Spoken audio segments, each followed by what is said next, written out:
As they say, it was just another idyllic day in paradise.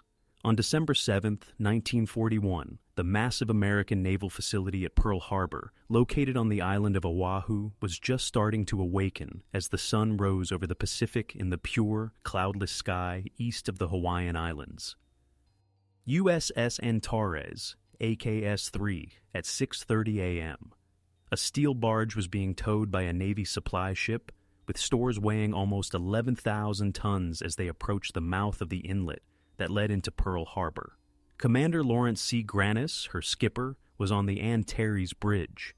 About 1,500 yards off the starboard quarter, he unexpectedly observed an unexpected item that suspiciously resembled a submarine's conning tower. Grannis was right, after all. A 46-ton, 78-foot-long Type A Japanese midget submarine with a two-man crew and 2 torpedoes was the owner of the conning tower. Launched 5 or 6 hours ahead of the scheduled 8:08 a.m. airborne strike, it was one of 5 delivered from Japan by 5 I-class mother submarines. Once the broader onslaught was underway, it was to enter the harbor, lie in wait, and torpedo whatever ships it could find. Grannis radioed the nearby destroyer ward of his discovery because Antares was unarmed. Personnel on board verified the sighting and proceeded to the general quarters at 6:40. A submarine shouldn't have been loitering there, especially one that seemed to be attempting to enter the port behind Antares in the few minutes when the anti-submarine nets in the tight channel would be exposed. Captain William Outerbridge, ward's skipper, took the destroyer within 50 yards of the mysterious boat and ordered the firing. The submarine was now approximately 5 miles from the harbor's entrance. The boat keeled over after a bullet hit the conning tower near the waterline, after the initial barrage of 4-inch shells missed. Depth charges were dropped on the sub as it went under Ward's hull. It briefly rose to the surface before permanently sinking. Lieutenant CMDR Harold Kaminsky, the watch officer for the 14th Naval District, received a communication from Outerbridge outlining his actions and forwarded it to higher headquarters. After the news created a commotion, it appeared that everyone was attempting to contact a higher-ranking official who could determine the significance of the sighting and sinking and the next course of action. Admiral Husband E. Kimmel was on shore getting ready for a round of golf with U.S. Commander Lieutenant General Walter C. Short when a call came into his quarters. Kimmel served as Commander-in-Chief of the U.S. Army's Hawaiian Department, Pacific Fleet. He put on some clothes and was driven to Sin CPAC headquarters, wondering whether this was another false alarm. In the past few months, there had been a number of sightings of Japanese planes, ships, and submarines, but they had all been canceled. As would soon become clear, this sighting and sinking was everything but insignificant this time. In actuality, it was the prelude to a major occasion, although nobody at the time realized how significant it was going to be. There are 50 warplanes on radar. The Navy's most serious error in this pre-attack submarine chapter of the Pearl Harbor story was its failure to advise the Army that a destroyer had sunk an obviously hostile submarine in the defensive sea area. Gordon W. Prang, Catherine V. Dillon, and Donald M. Goldstein wrote in "At Dawn We Slept," which is arguably the most thorough and in-depth account of the attack. Given that a submarine spying close to Pearl Harbor could hardly have been charged up to local saboteurs, the episode might have given the Hawaiian Department the extra weight they needed to shift from the number 1 alert to the number 2 or 3 alert. However, the early morning sinking of the midget submarine went unobserved by the majority of the Hawaiian Islands military forces. Hundreds of sailors were still in their racks on board the 24 ships parked in the shallow waters, having spent the previous night drinking too much and having a good time at Oahu's clubs and shady establishments on Hotel Street.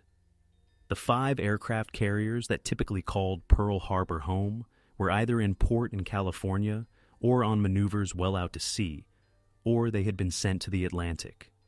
Meanwhile, cooks in land-based mess halls and shipboard messes were boiling gallons of coffee, frying bacon and eggs, and chaplains were getting ready for their weekly church services. As the national colors were hoisted on the fantail, the band below decks on Arizona was preparing to assemble on deck to play its daily version of the Star-Spangled Banner while wearing immaculate white uniforms. Like their Navy counterparts, U.S. Army soldiers from the 24th and 25th Infantry Divisions were either sleeping or slowly getting out of bed to start the day at Schofield Barracks. This also applied to the naval air stations at Kaneohe and Ford Island, the Marine airfield at Iwa, the Army air bases at Hickam, Wheeler, and Bellows, and the Little Haliwa fighter strip. On General Short's orders, the B-17 Flying Fortresses, P-40 Warhawks, and P-36 Hawks were arranged in precise rows there to make it easier to protect them from sabotage.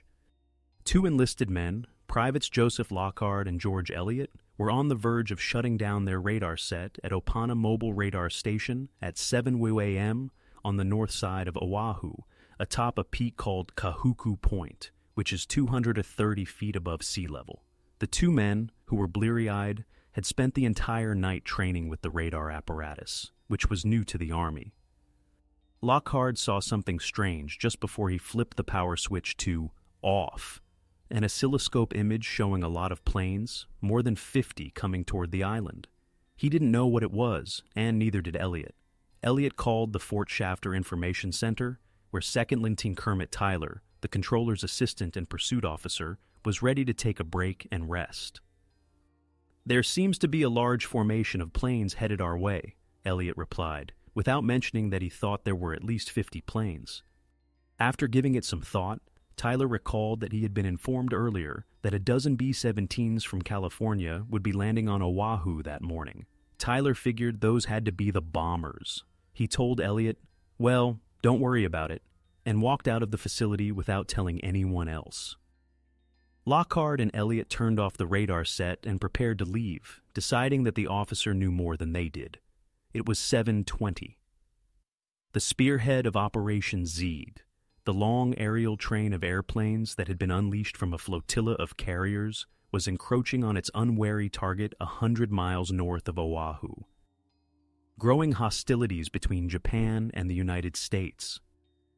President Franklin D. Roosevelt said in his December 8, 1941, request to Congress for a declaration of war against Japan that although the attack was sudden and deliberate, it was also unprovoked and dastardly. From the Japanese perspective, however, the attack was anything but unprovoked. Tension between the United States and Japan had been simmering for years, with the wheels of conflict being set in motion soon after the Great War ended in 1918. Japan had taken German sites in the Pacific and had sided with the United States and Great Britain. Japan was therefore expecting some sort of recompense, but was taken aback and offended when the Washington Arms Control Treaty of 1921-1922 stipulated that Japan could only have a smaller naval fleet. The hardline militarists and ultranationalists who controlled a large portion of the government were incensed and felt the pact was a smack in the face, despite the democratic government of Japan reluctantly accepting it. They promised to set their own route with their own national interests in mind if the Western nations refused to give Japan equal status. The hardliners started planning ways to attack its Asian rivals and seize the oil, coal, iron ore, nickel, copper, rubber, aluminum, magnesium, and other resources required to grow and establish an unmatched military force, despite Japan's lack of natural resources and reliance on foreign trade. When the London Naval Conference severely restricted the Imperial Japanese Navy in 1930 and infuriated the militarists, it was another smack in the face. The Japanese staged an incident in September 1931 to justify their invasion of Manchuria. Japan left that organization in 1933 after the League of Nations chastised it for alleged atrocities against Manchurian civilians.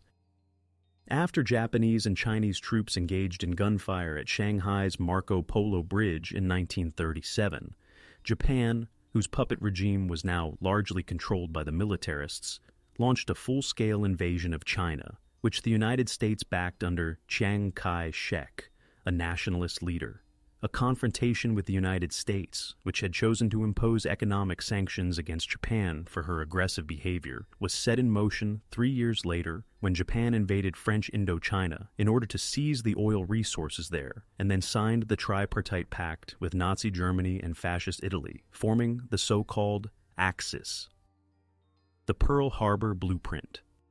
When war broke out in Europe in November 1940, the unexpected British raid on the Italian fleet held at Taranto caught Japan's attention.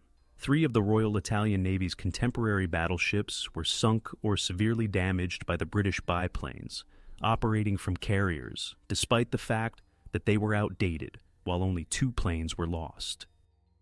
Admiral Isoroku Yamamoto, the commander and the head of Japan's combined fleet, was prompted by the attack to consider how a comparable attack may destroy American military power in the Pacific if conflict with the United States could not be avoided. He started developing a big idea that would constitute an attack against the United States, a deadly katana slamming into the center of American interests in the area, Hawaii and other Pacific Fleet locations. Yamamoto sought the counsel and experience of officers like his chief of staff, Admiral Shigeru Fukudome, Rear Admiral Osami Nagano, chief of the Japanese Naval Staff, Rear Admiral Takijuro Onishi, chief of staff of the Exes Air Force, and Commander Minoru Genda, a young gifted tactician and naval aviation specialist, to help shape the idea into a comprehensive, feasible plan. The guys spent months debating, arguing, generating, and discarding many ideas about how to effectively execute such an attack, particularly one that would necessitate the covert movement of a sizable fleet across great distances. Paradoxically, Yamamoto was likely the most skeptic in Japan about a favorable outcome. He had attended Harvard in the 1920s and then worked as a naval attaché in Washington. He had direct knowledge of the size of America's industrial power and capability. In terms of its potential to fight and win a protracted war over great distances, America was the elephant, and Japan the flea. His country's only chance was to deal such a devastating blow that America, exposed and defenseless, would be powerless to stop Japan from annexing all the land it desired, or so the Japanese militarists thought, and would then ask for peace. Yamamoto did not believe that Japan could win a long war. It would not be sufficient that we take Guam and the Philippines, nor even Hawaii and San Francisco, should hostilities break out between Japan and the United States, he wrote in a letter to one of Japan's staunchest nationalists in January 1941. We would need to march into Washington and set the terms of peace at the White House in order to guarantee victory. The planning proceeded, and eventually a blueprint was created, marking the beginning of a protracted, clandestine process to start a war that many, though not all, in Japan believed to be inevitable. Diplomatic negotiations collapse. In February 1941, Japan dispatched a new ambassador, Kichisaburo Nomura, to the United States to engage in lengthy negotiations with Secretary of State Cordell Hull that were little more than a smokescreen concealing his country's true intentions in an attempt to reassure the Americans that peace was possible even as war preparations marched ahead. Despite being kept in the dark about those objectives, Nomura faithfully completed his task, thinking that his efforts would prevent a full-scale confrontation. To further enrage Japan's hardliners, President Franklin D. Roosevelt convinced Congress to freeze Japanese assets in the U.S. and stop oil and scrap iron exports in the summer of 1941. There seemed to be only one option available to the militarists, led by General Hideki Tojo, who would be appointed Prime Minister in October 1941. War with the United States and the other Western countries, primarily the British, French, and Dutch, who had colonies in Asia and the Pacific. However, the biggest danger to Tojo's aspirations for conquest and expansion was the United States.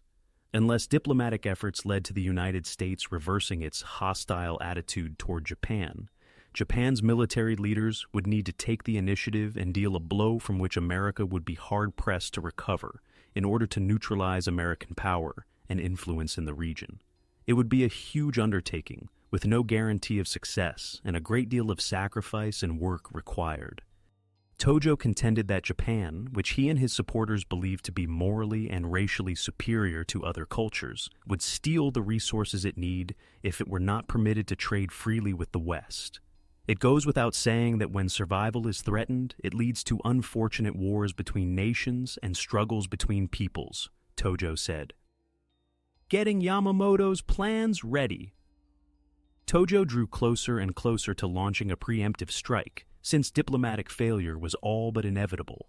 A sizable naval task force would permit itself to be spotted, moving from Japanese territorial seas into Southeast Asia, including Malaysia, Singapore, Hong Kong, the Dutch East Indies, French Indochina, present-day Vietnam, and Siam, present-day Thailand, while Japanese diplomats discussed peace in Washington.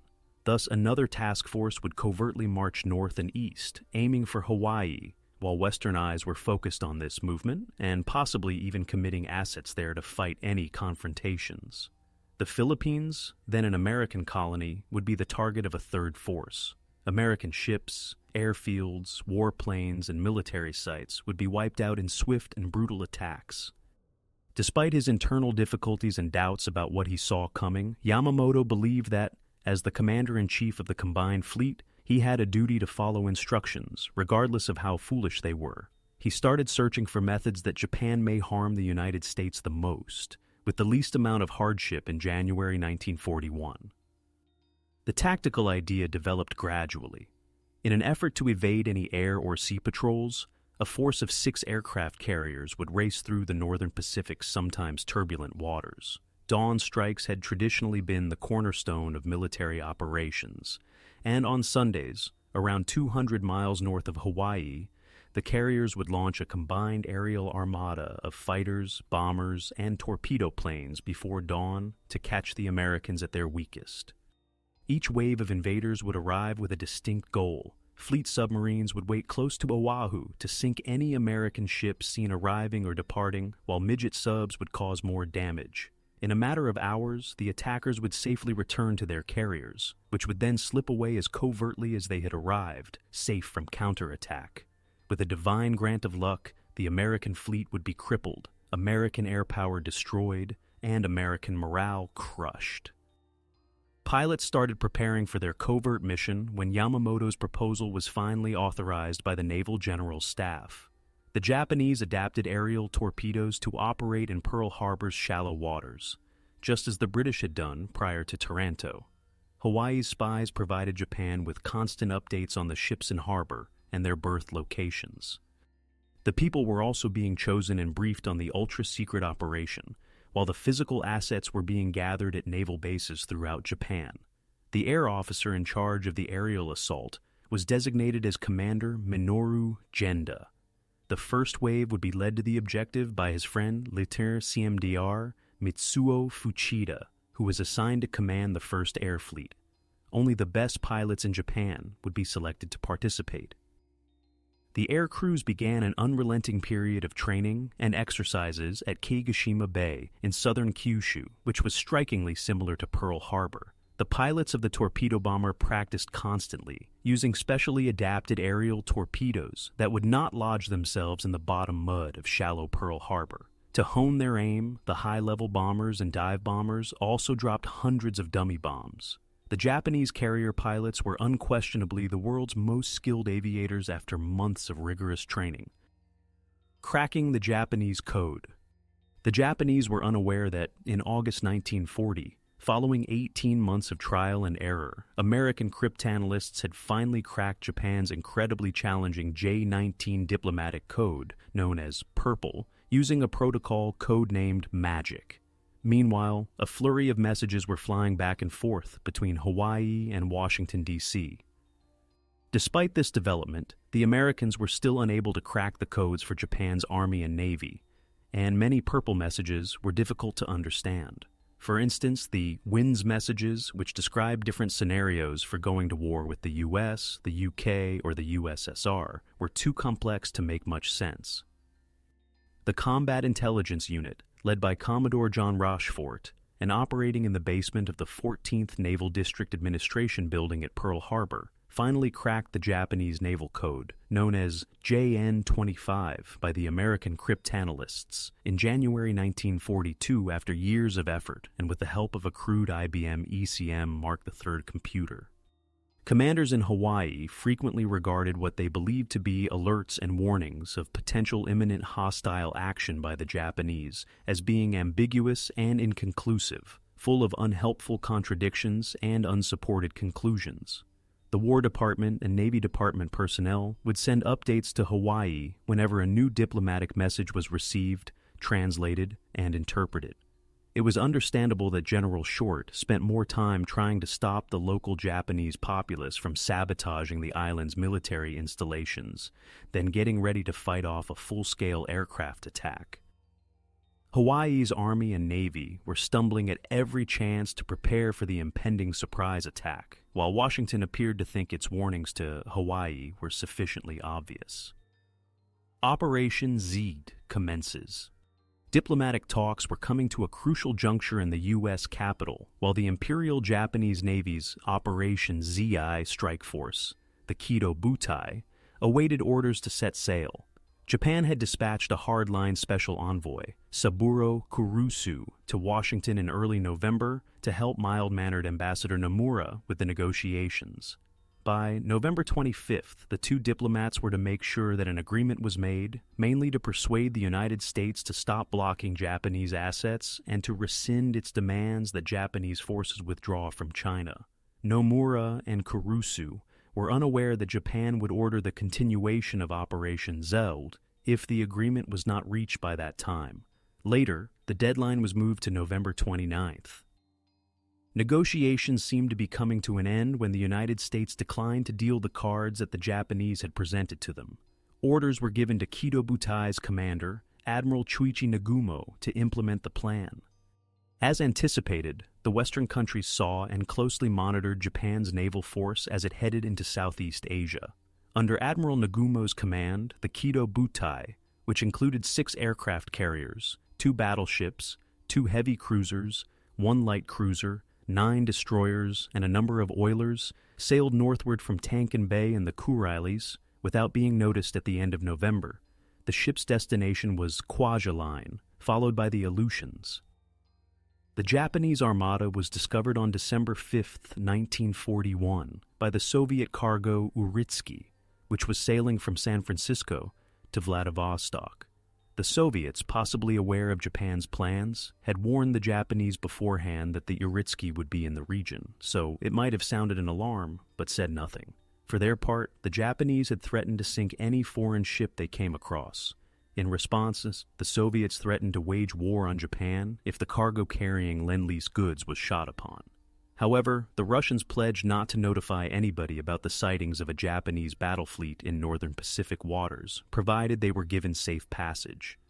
Admiral Nagumo lifted the veil of secrecy aboard his flagship, the battleship Akagi, and told the task force's ship captains that, barring a last-minute recall from Tokyo, Japan was going to war with the United States, and that the success of each individual working on the mission would determine the fate of the empire. The captains then sent the news to their respective ship crews. Nagumo ordered the flag that had flown over Admiral Togo's ship during the Imperial Japanese Navy's victory over Russia at the Battle of Tsushima in 1905 to be raised above the Akagi on December 6th in order to emphasize the significance of the mission. Then came the unsettling news that none of the 5 American carriers were at Pearl Harbor, according to intelligence. Despite his disappointment, Nagumo did not allow the news to deter or postpone the attack. It was sufficient justification to move forward according to plan because there were many battleships, cruisers, and destroyers in the harbor, just in case signal officers positioned themselves close to their radio sets to listen for the recall message. But the historic waters become murky at this point. While some sources claim that President Roosevelt and those close to him pretended not to know in order to secure American engagement in the war, others assert that it became clear that Pearl Harbor was the target of an anticipated Japanese attack. In any event, on that fateful Sunday, December 7th, Ambassadors Nomura and Kurusu were waiting for orders to come from Japan at the Japanese embassy in Washington. After being delayed, the instructions needed to be deciphered, translated, and written into English. The strike force was already in the air, heading toward the island of Oahu, when Nomura and Kurusu were prepared to meet with Secretary of State Hull. Early on December 7th, Nagumo's Kido Butai stationed itself 230 miles north of Oahu. There was complete radio quiet, and ships communicated with each other using flags and lamps.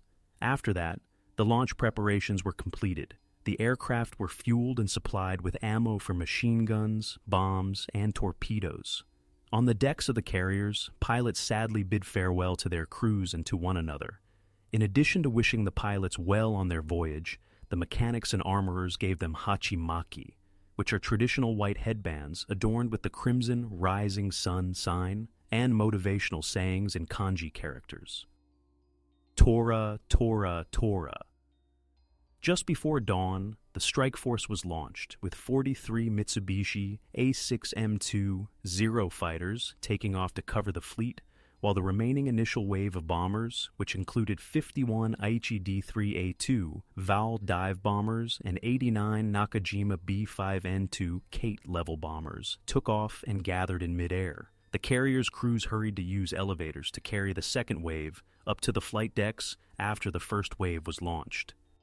Commander Mitsuo Fuchida was anxious, his body and mind in heightened preparedness, as he flew over black waters in the lead plane.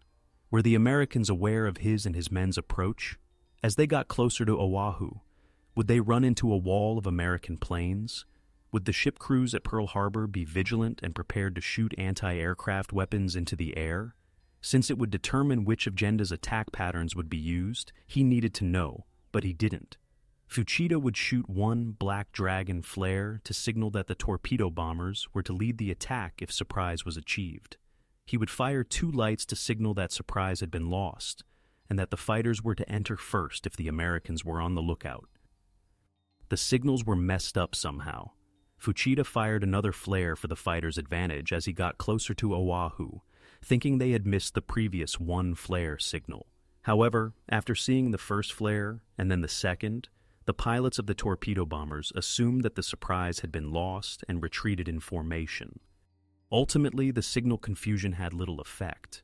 As Fuchida flew over Pearl Harbor, he noticed that there were no American aircraft in the skies and that the ship's decks and AA gun tubs below were deserted. He sent the fleet the triumph signal, Tora, Tora, Tora, Tiger, Tiger, Tiger, at 7:53. His aircraft banked toward the assault.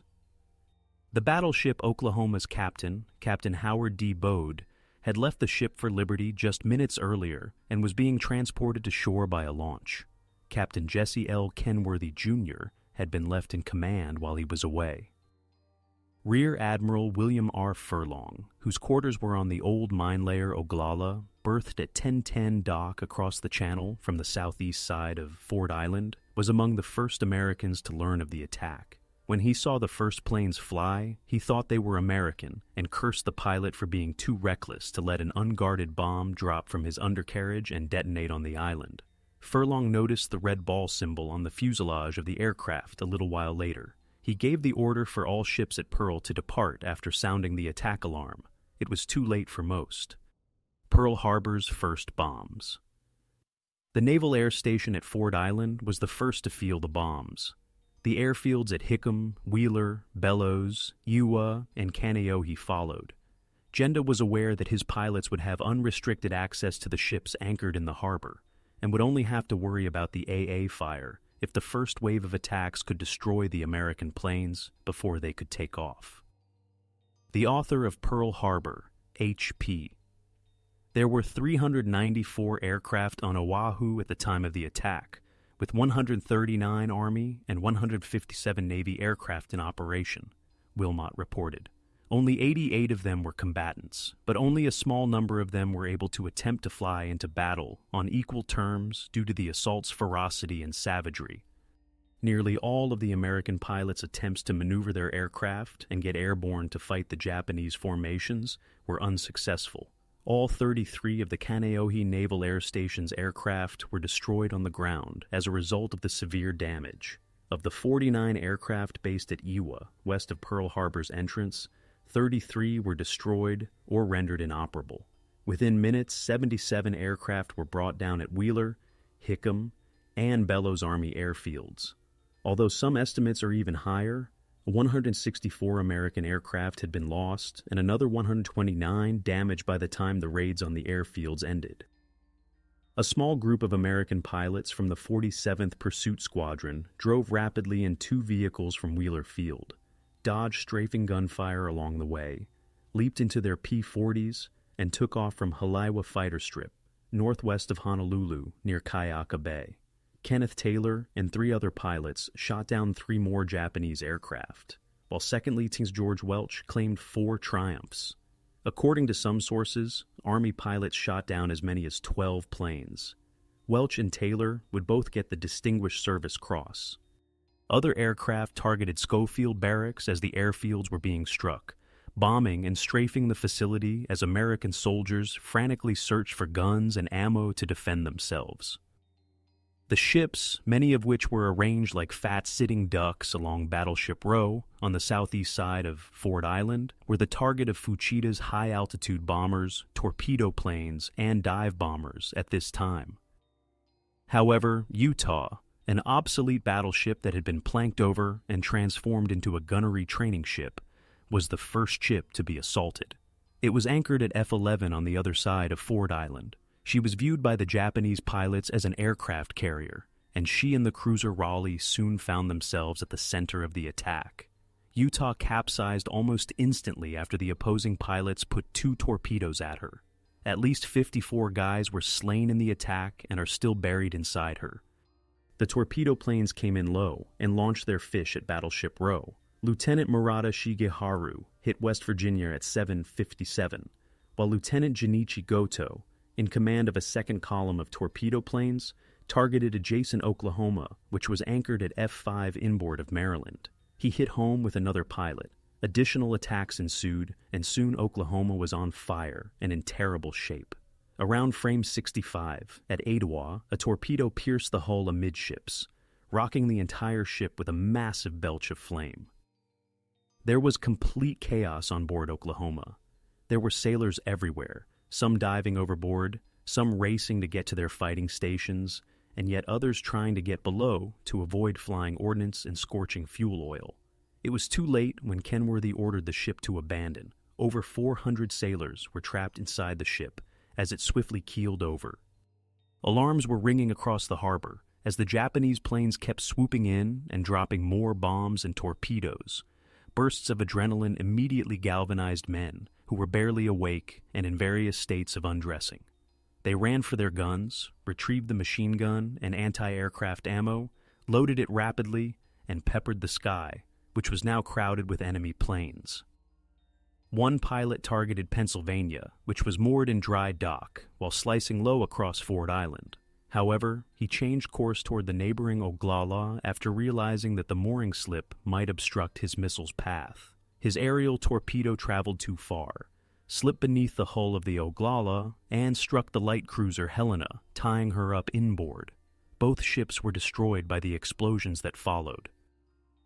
"This isn't a drill."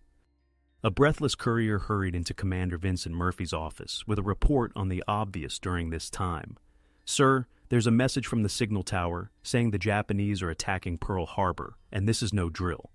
Admiral Kimmel was, astonishingly, in his office at CINCPAC headquarters receiving a phone briefing from Murphy regarding Ward's attack on a mystery sub. Yes, the news was already spreading at the Pacific Fleet's message center. Air raid on Pearl Harbor, X. This is no drill. With the destroyers Cassine and Dow's parked at her head and the submarine Cachalot at her stern, the battleship Pennsylvania was in a reasonably protected position in dry dock number 1.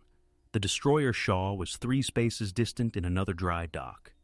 On board the Pennsylvania, Bill Trimmer was a 23-year-old third-class electrician.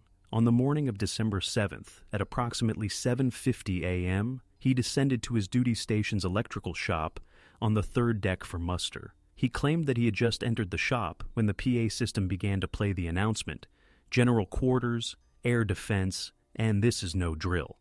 There was a lot of background noise from bombs detonating and airplanes roaring. Trimmer ran to the forward distribution room on the 5th deck, where he put on headphones that allowed him to connect to the battleship's multiple electrical departments. At exactly 8 in the morning, a group of 18 planes from the carrier Enterprise, which was 200 miles to the west, went into the maelstrom after arriving over Oahu with the intention of landing at Ford Island. George D. Murray, the ship's skipper, changed course and went west, out of range of any possible attackers, after the pilots radioed back to the carrier to inform them of the situation. However, the battle over Pearl caught the pilots of the Big E in the crossfire. Assuming that everything with wings was an enemy, gunners on board and ashore didn't bother to first verify who the newcomers were. They just kept firing. In the chaos, several were shot down. "Please don't shoot," radioed Ensign Manuel Gonzalez, one of the Enterprise pilots. "Avoid shooting." He ordered his aircrewman, Leonard J. Kozilek, to bail out shortly after, saying, "This is an American plane." Neither man was ever heard from again. The USS Arizona, moored to her mooring F7, attracted the notice of the torpedo jets just after 8:00. The 29,000-ton Arizona was a prime target for the Japanese and a potent symbol of American naval supremacy despite her advanced age. Despite being shielded outboard by the Vestal, she was still vulnerable to torpedoes. One slid beneath the Vestal and struck her hull. 2 airborne torpedoes attacked California, which was moored alone at berth F3 at 8:05. Because the ship's hatches were open while it was being inspected thoroughly, water poured in torrents, and she swiftly sank with only her superstructure visible. Then the devastating weaponry of the high-altitude aircraft arrived. Between the number 4 and number 6 cannons, Arizona's boat deck was struck by a bomb, which caused the deck to break open and ignite fires. Men hurried to put out the fires with hoses, but they were powerless without water pressure. Arizona's coup de grace occurred at 8:10. Tadashi Kusumi, a dive bomber pilot, and Noboru Kanai, his bombardier, aimed.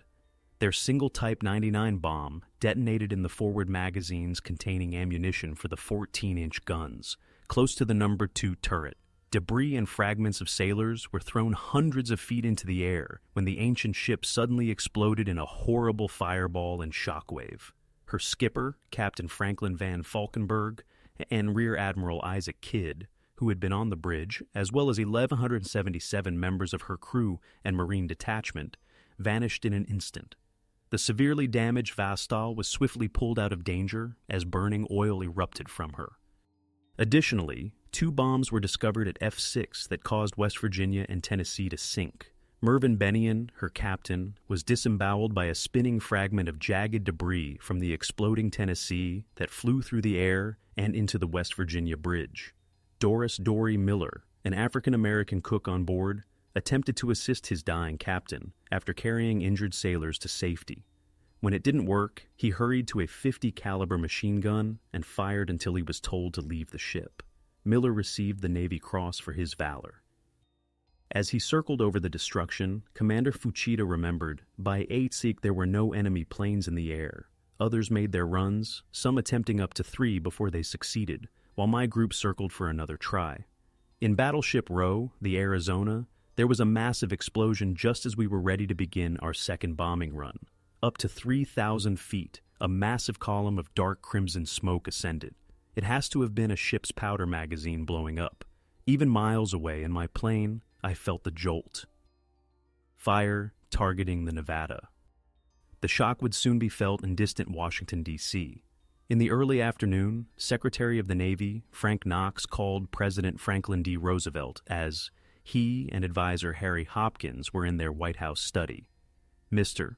According to Doris Kearns Goodwin in No Ordinary Time, Hopkins said there must be some mistake. The Japanese would never attack Pearl Harbor." Knox stated, "President, it looks like the Japanese have attacked Pearl Harbor." However, the president believed it was likely true. That was just the type of action the Japanese would take when they were talking about Pacific peace. Less than a minute later, Admiral Harold Stark, the chief of the U.S. Navy, made a call to verify the assault. The horror was still going strong back in Hawaii. In the middle of the combat, the flight of a dozen unarmed B-17s that Lieutenant Tyler had mistook for the earlier radar sighting unexpectedly arrived. The flight leader instructed his pilots to land wherever they could, even though the original plan was to land at Hickam. Only one plane was lost, but all were attacked and hit. Ship after ship was exploding, burning and dying along Battleship Row. Nevada, moored alone at F8 at the northeast end of the row, was able to go underway with 5 destroyers after being partially steam-powered. That morning, she headed south to the escape canal with Commander Francis Thomas at the helm, as her skipper, Captain Francis W. Scanland, was on shore. Like hawks on a field mouse, the Japanese pounced on Nevada as she fled, intending to sink her in the channel and seal off the harbor. She was surrounded by bombs, but the ship's gunners engaged the assailants in a running gunfight and killed 3 of them. Nevada, listing to port and down at the head, was slowing due to a massive torpedo wound. The ship was then told to avoid the channel by someone on the bridge who noticed signal flags that had been raised at the Naval District headquarters. On the Waipio Peninsula, opposite Hospital Point, Thomas swung her in a broad arc and backed her into the coast. Dead in the sea and on fire, Nevada continued to draw people and took more beatings. After that, the elderly girl built her home on the shallow harbor's bottom, where she would stay for the next 2 months while repairs were being completed.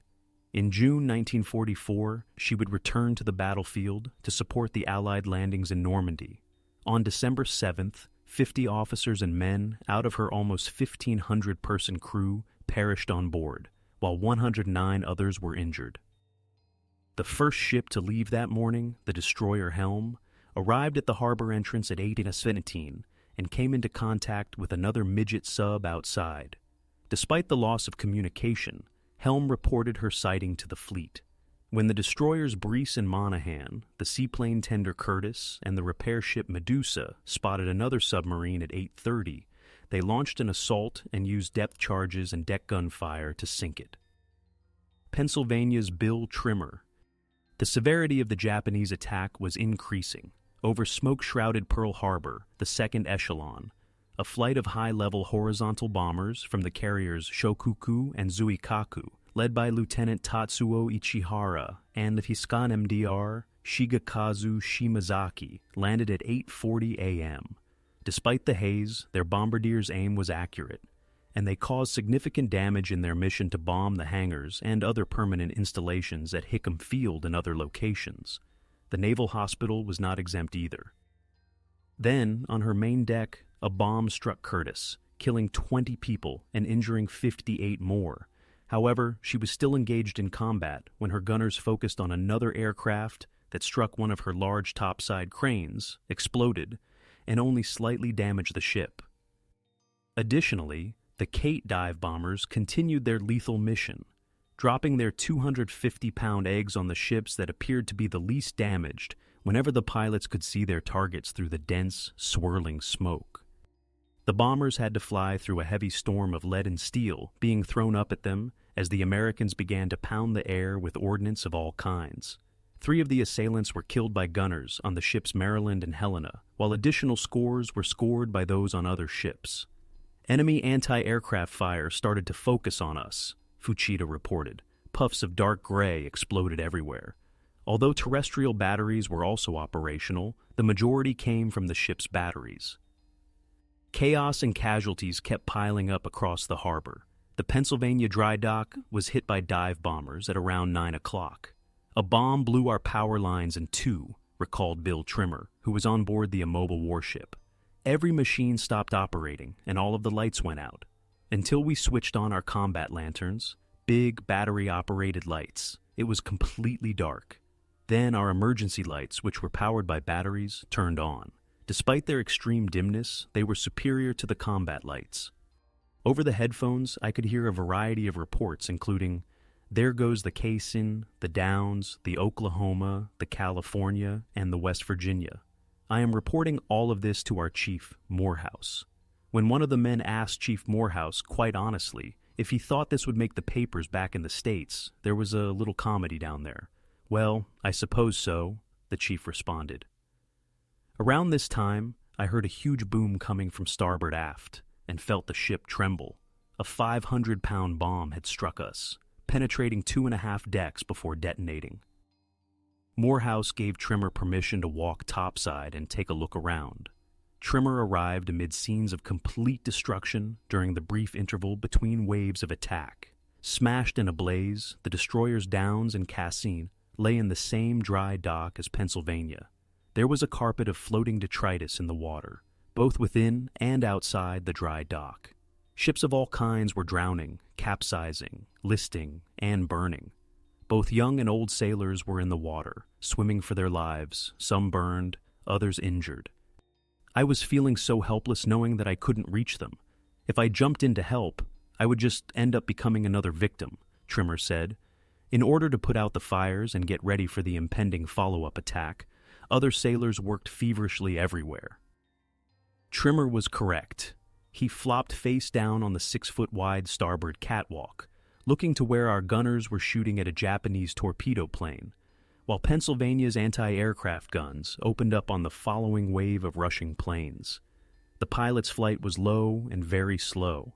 The plane was low, about 100 feet, and about 50 yards down the starboard side of our ship, and I believed he had good hang time, as they say in basketball. After dropping its torpedo, the aircraft was in the air, its rear gunner strafing everything in his path. Just above me, I could see his machine gun aiming at the anti-aircraft weapons. I believed I was going to die when I was struck by pieces in the head and shoulder at that moment.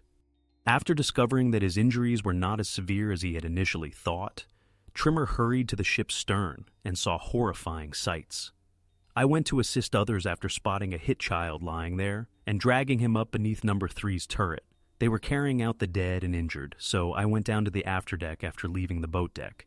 I assisted with this, and because it was so graphic, I will never write about it. I also made an effort to put out the bomb's fire. I was unable to do anything because I lacked a mask, and the fumes were strong. The destroyer Shaw is being detained in floating dry dock number 2, not far from Pennsylvania. 3 bombs quickly entered her fuel tanks at 9:12, and at 9:30 they touched off Shaw's front magazine, resulting in a massive belch of smoke, fire, and flying debris. The devastating victory of Japan. They were located far from Battleship Row by the Japanese pilots who were looking for additional targets. Attacked and mercilessly blasted was the destroyer tender Dobbin, which was anchored at the northern tip of Ford Island, the cruisers Saint and Honolulu. An explosion devastated Honolulu when Lewis, docked at the Finger Piers of the Southeast Loch, tried to generate steam and get underway. By 9:31, Lewis had somehow gotten out and was making his way toward the exit channel, past all of the burning wreckage of the harbor. She miraculously reached open ocean, even hitting and sinking the 4th of the Japanese's 5 lost midget submarines. Because what goes up must come down. Those who served in the military weren't the only ones who suffered. The anti-aircraft ammunition that was shot at the Japanese planes and missed started to pour down with lethal impact in Honolulu, Pearl City, Red Hill, Ewa, Wahiawa, Waipahu, and other places. Japanese off-target bombs also caused damage. The worst mass deaths happened at the intersection of Kukoi Street and Nuuanu Avenue, where 32 citizens were murdered in Honolulu. There, a shell fell on a restaurant, killing 7 breakfast patrons, the Japanese-American proprietor, his 3 children, and another relative. 3 McCabe family members were killed in a car on their way home from church when a bomb exploded at Judd and Holiness Streets. It was reported that 69 civilians had died in the end. By the end of the attack, 1178 more lay injured, and 2,403 American soldiers and sailors were either dead or missing. By 9:45, the Japanese pilots were flying north to their waiting ships, ending the most catastrophic strike in American military history. It had been an overwhelming triumph. Over 30 American warships had suffered varied degrees of damage or had been sunk. At a cost of only 29 aircraft, 5 midget submarines, 1 large submarine, and 65 men, the American Air Force in Hawaii was virtually destroyed. Immense heroism emerged in the face of immense calamity.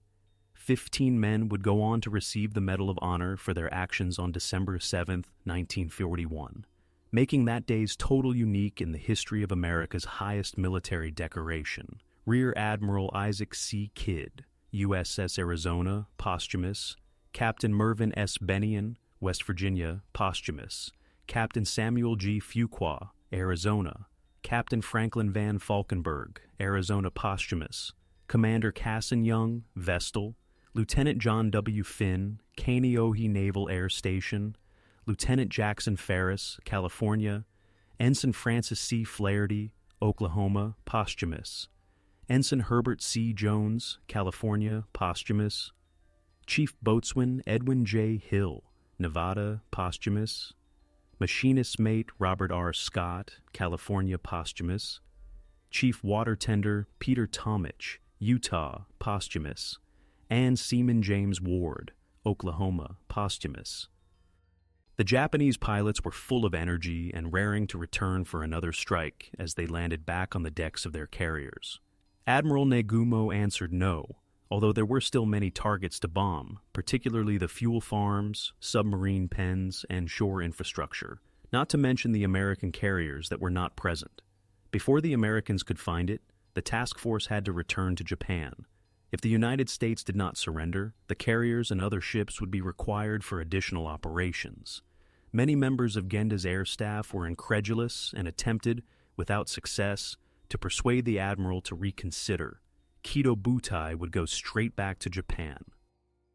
Nomura's lack of awareness of the attack.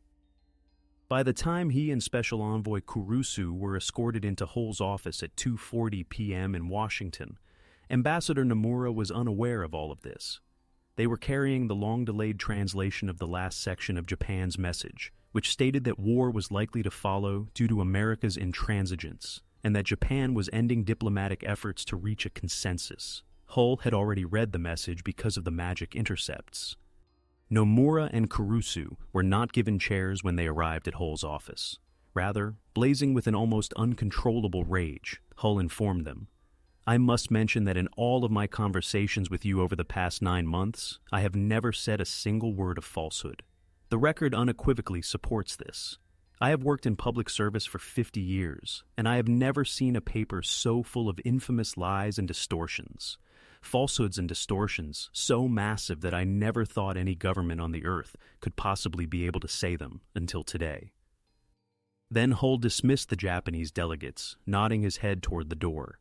Nomura was hurt and perplexed, and it wasn't until he got back to his office that he realized his nation had already delivered the initial blow. The Commission on Roberts. 2 days after the bombs ceased to fall, the accusations and scapegoat hunting started. When Navy Secretary Knox came to Oahu on December 9th to begin his own investigation, Kimmel informed him that, in contrast to Washington's perception, he had not been alerted to a potential attack until it had already begun. After formal hearings and courts of inquiry, the Roberts Commission, started in late 1941, Kimmel and Short were both found guilty of dereliction of duty. Both officers retired in February 1942, and they would both ask for a courts-martial to clear their names. There would be more hearings in Congress. Although Roosevelt's role was not closely examined at the time, it has subsequently come under fire and accusations of conspiracy to force America into the war. Numerous books and magazine articles have attempted to directly blame the president and assert that there was a cover-up and conspiracy at the time. See Donald M. Goldstein's sidebar. Once in charge of all scouting planes in the Pacific Fleet, Patrick N.L. Bellinger subsequently described the Pearl Harbor attack as a deep-eyed, deliberate plan to get this country into war with Japan and Germany by needling the Japanese into making the first war move. I believe that Roosevelt and his associates committed a crime by failing to notify Admiral Kimmel of information that was accessible, information that even the most basic intellect would have understood was crucial to the Pacific Fleet's defense. After 70 years, there is still much discussion and conjecture about whether or not this was true. However, there is no denying that America's participation in the war physically prevented the German and Japanese from destroying the free world, brought about a new global order, and ultimately resulted in the defeat of the Axis forces. When the news first came that Japan had attacked us, my first feeling was of relief that the indecision was over, and that a crisis had come in a way which would unite all our people, Secretary of War Henry L. Stimson wrote later on December 7th. Because, in my opinion, this nation as a whole has very little to fear, but the divides and indifference sparked by disloyal guys have been depressing up until now. Bringing a dozing giant to life. Despite Tojo's prediction that the United States would withdraw and let Japan run wild across Asia and the Pacific, the exact reverse occurred.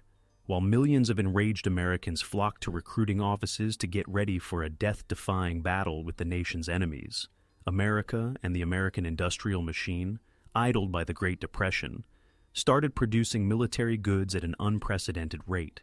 America was no longer isolationist or neutral. A military man can scarcely pride himself on having smitten a sleeping enemy. It is more a matter of shame simply for the one smitten. Yamamoto wrote to Ogata Takatora, the ultra-nationalist editor of the Tokyo newspaper Asahi Shimbun, on January 9, 1942, despite the fact that he is frequently and incorrectly quoted as saying after the Pearl Harbor raid, "I fear all we have done is to awaken a sleeping giant and fill him with a terrible resolve. Since the enemy will undoubtedly start a vigorous counterattack shortly after becoming enraged and upset, I would prefer that you make your assessment after witnessing what he does." Yamamoto was right, of course. Additionally, he would not live to witness the conclusion of the conflict that he, his nation's leaders, and Adolf Hitler had instigated, a conflict that claimed 50 million lives and irrevocably altered the path of human history.